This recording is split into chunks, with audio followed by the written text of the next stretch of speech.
आगे बढ़ाएं, जो हमारा कारोबार है कैसे उसको आगे हम लोग विकसित करें। इस पर बहुत अच्छी बात अभी कही आनंद सर ने भी, अथवा करीम साहब ने भी, भाई गौरव जी ने भी, जिन्होंने किस तरह से अपनी शुरुआत करी थी। मैं भी अपनी बात बताना चाहूंगा कि 2000 में मुझे भी यहाँ से बाहर जाने का अवसर प्राप्त हुआ। संयोग से मेरा नामांकन जवाहरलाल नेहरू विश्वविद्यालय में हो गया। वहां जाने के बाद उस समय बिहारी कहलाना बड़ा अपने आप में अपमानित महसूस होता था। हम लोग बिहारी नहीं कहलाना चाहते थे, लेकिन फिर भी हम लोग वहां पे गए थे। लेकिन हमारा जो बैकग्राउंड है, मैं कहीं बताता नहीं था कि मैं किस बैकग्राउंड से हूं। पिताजी का नाम सही बताता था, लेकिन वो करते क्या है, वो बताते थे शिक्षक।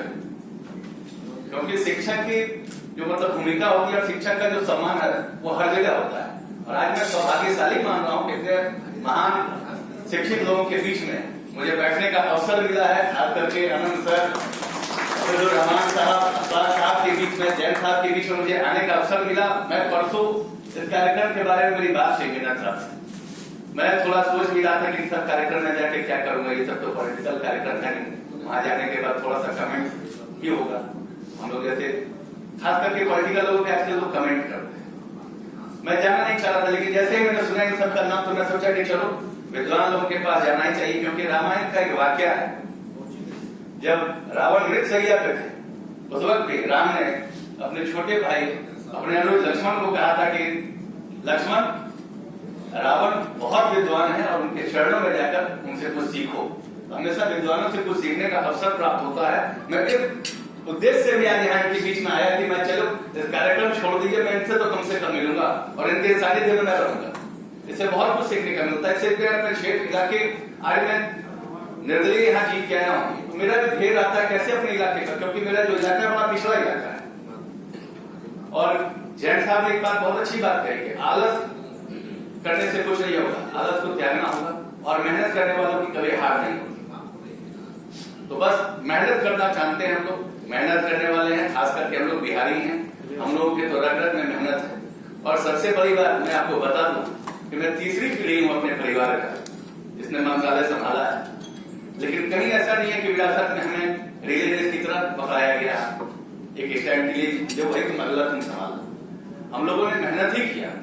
मेरे फादर का भी बैकग्राउंड अलग है, मेरे ग्रैंडफादर का भी बैकग्राउंड अलग है और मेरा भी बैकग्राउंड अलग है। जब मैं वहां से लौटा था तो मैंने भी किसानी की, मैंने भी खेती की। क्योंकि मैं दिल्ली में रहा, वहां से जाता था तो मैं हरियाणा के कुछ अपने दोस्तों को देखता था वो किस तरह से किसानी करते थे, राजस्थान के वहां देखते थे। तो मुझे भी लगा कि सब शर्म को त्याग दीजिए। और जब हम 2007 में वापस बिहार आए तो जब हम खुद खेती कर रहे थे, ये हमारे इलाके में प्रचलित थे ये बात, तो लोगों को लगा कि ये 4 दिन की चांदनी फिर रहेगा।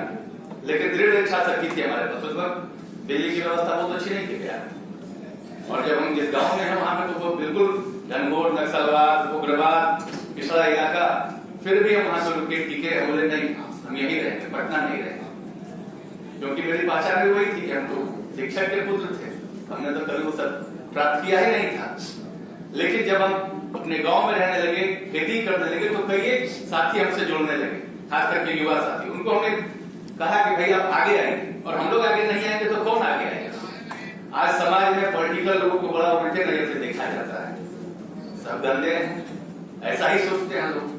लेकिन हम एक बात पूछते हैं, आप लोग तो सब सफल हैं, शिक्षित हैं, ये जो गंदे लोग हैं वो आते कहां से, उनको लाता कौन है? सबसे बड़ा सवाल ये है।